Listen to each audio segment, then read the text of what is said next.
Donc, comment tu t'enlignes pour voter aux prochaines élections? Je veux un gouvernement Harper. Je vais voter pour un gouvernement Harper. Hein? Peux-tu bien me dire pourquoi tu voudrais ça?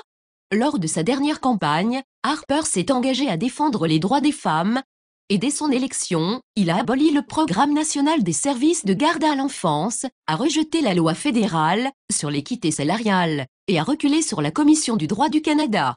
J'en ai rien à cirer. Il a fait campagne en martelant l'intégrité et l'imputabilité, mais la commissaire qui l'a nommé a été saisie de plus de 200 cas, sans porter aucune accusation. Tu ne trouves pas ça curieux? J'en ai rien à cirer. Il a lutté contre les transfuges entre les partis, et quelques jours après son élection, il a invité l'ancien libéral des Vendorson à se joindre à son cabinet. J'en ai rien à cirer. Alors que le Japon peine à se relever d'un désastre nucléaire, n'est-il pas ironique que l'ancienne dirigeante de Énergie atomique du Canada a été revirée de bord, après avoir demandé de réparer le réacteur nucléaire vieillissant de Chalk River, pour des raisons de sécurité? J'en ai rien à cirer. Il a mené une campagne pour l'élection des sénateurs, puis a procédé au plus grand nombre de nominations au Sénat de toute l'histoire du pays. J'en ai rien à cirer. Il a promis de protéger les fiducies de revenus en n'imposant pas de nouvelles taxes, puis a procédé en imposant quand même de nouvelles taxes. J'en ai rien à cirer. Je veux un troisième gouvernement Harper. Donne-moi un troisième gouvernement Harper. Dis-moi donc ce que tu aimes tant d'un troisième gouvernement Harper. Il va me permettre de fractionner mes revenus. Et va m'envoyer un chèque pour l'activité physique. Calice. T'es pas sérieuse? Il a promis ces choses pour dans 5 ans, et seulement s'il équilibre le foutu de budget. Écoute-moi bien, s'il continue à promettre ces conneries, je vais sûrement moi aussi voter pour lui dans 5 ans. Bientôt il va promettre de t'accorder 3 vœux, même si un de ses vœux est de pouvoir faire 4 autres vœux. Il pourrait te construire un tout inclus dans le sud, et t'envoyer là dans un jet privé. Harper est bon avec l'économie. Les conservateurs sont bons avec l'économie. Et la grande, quand les conservateurs sont arrivés au pouvoir, il n'y avait pas de déficit. Maintenant on file avec 50 milliards dans le trou par année.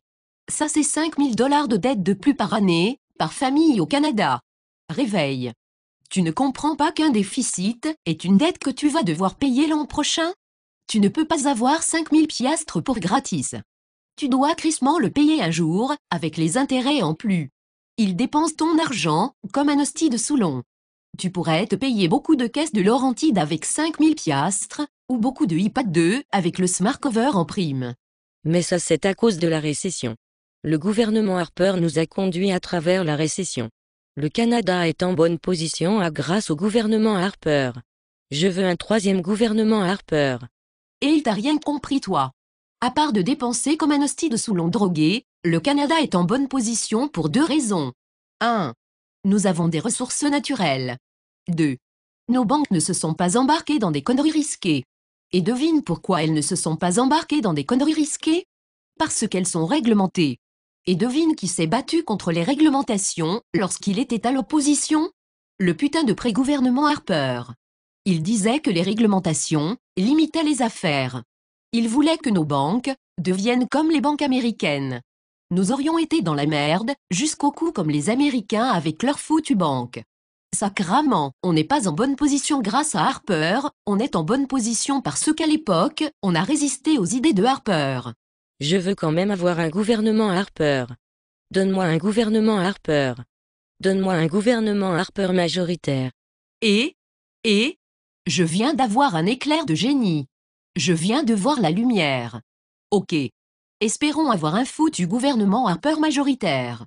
Alors, tu pourras retourner à la maison et diras à ta mère diabétique qu'elle peut aller se faire voir avec ses injections et ses visites du médecin, puisque le gouvernement Harper aura privatisé la santé. Je suis sûre que tu pourras lui acheter une belle chaise roulante avec tes foutues économies de taxes dans 5 ans, quand elle ne pourra plus marcher. Et j'espère que la compagnie, pour laquelle tu travailles à peine, ne frappera pas le fond du baril, sinon ta pension prendra le bord plus vite que tu pourras dire Norbourg. Et pour ce qui est de ton frère légèrement efféminé, disons simplement qu'il ne respecte pas les valeurs familiales. Que son copain et lui aillent se faire foutre et qu'il me rende leurs bénéfices familiaux. Il est grand temps qu'on invoque la clause nonobstant de la Charte des droits et libertés. Oui. On mérite un gouvernement Harper.